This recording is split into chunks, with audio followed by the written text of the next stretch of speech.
Welcome back, Operation Ligma Nation. It's your boy, Mr. Booty Fister, and again, we are coming at you with a Trash to Treasure episode number 2.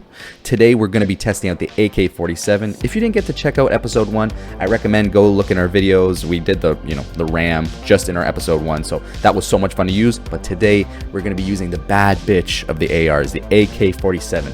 The untouchable, essentially. No one uses the gun, but we're going to be showing you a good time with it. Before we go into the videos, of course, don't forget to like, subscribe. Naughty Gang, I know you're out there giving us so much love. And of course, also don't forget to check us out on Twitch. We do a bunch of live videos, a bunch of our Trash to Treasure stuff over on Twitch as well while we just live stream.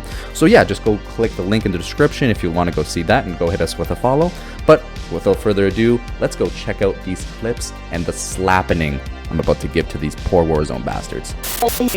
So the AK-47, the Big Daddy Yankee, essentially just the recoil fuckface of the ARs, and I'm gonna say that right now because it took me a while to put this entire variant together and actually make it work. Now I actually think it's usable, don't get me wrong, but this exact variant was the only way I was able to use the gun. So I'll show you that at the very end of the video, so do stay tuned for that. As Trash to Treasure entails, I do 3 cons and 3 pros of the gun. So I always start with I'm gonna always start with the 3 cons, all right? As you can see, and as you can tell when I'm gonna start shooting this gun, really recoil-esque. So I had to put a bunch of attachments like the Merc foregrip and like a suppressor and a certain barrel to make sure that the recoil wasn't bouncing around. At long distance, it was still giving me trouble, so the recoil was still noticeable at long distance. But mid-range, as you saw, it's good. So don't worry, I'll talk about that a little bit later. Nice little snipe shot. That guy had no clue what was going on. But yeah, the AK-47, so a little bit too much recoil for me. Second con, it's fucking heavy as hell. So when you're running around with it, it feels even heavier than the RAM that I did last video. So keep that in mind. You're probably going to be running around with your secondary most of the time because you feel very sluggish with it. So kind of the weight of it, since the attachments you have to put on are so goddamn heavy. So first 2, recoil and the weight. The very last one is up close combat.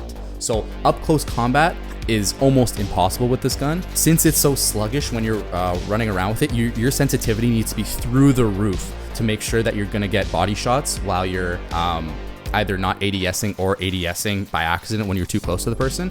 So short range, you need some type of MP7, P90, MP5 as a backup so that you can switch to it during close range fights. I get lucky with a few close range stuff, but it's only because these guys are head on. If I'm going around the corner, I get absolutely blistered. So those are my 3 cons: the recoil, the short range effectiveness, and then the weight. Now for the pros. Super high damage. First pro, super high damage. Watch this clip where I get the 3-piece. I was actually just waiting for these guys to all kind of get in a bunch, like a bunch of ducklings, and they did for me. So thankfully for that, I destroyed them. So yeah, this is a great example of how the damage is really effective. So yeah, that is the first pro for our little AK-47 here. Our second pro is the iron sights. So even though the variant doesn't really let you put on the sight that you would typically put, like for me, VLK-30 optic, people have watched before, they know. The iron sight on the AK-47 and on the barrel that I'm using is amazing. So you don't have to worry about that. It feels extremely accurate when you're shooting downrange, and it's just an aesthetic looking ADS when you go down sights, because some weapons like the M13, you need a sight on that thing because stupid little fucking reticle is just a piece of shit. Like, it's a little sphincter in the middle of your screen, and you have to have a really good monitor to be telling what the fuck is going on. So, and last but not least, the third pro. The third pro is the fact that you can reload a 50-round mag that can put 3 people down within, I think it's a second and a half. So the reload speed is super fast. You can even put a 75-round drub on it and it would still be pretty quick. So something to think about when you're going to utilize the AK-47. So my 3 pros, of course, the damage, the iron sights, and then the reload speed. But without further ado, let's go check out the gun that I was using in the entirety of the video and slapping these boys.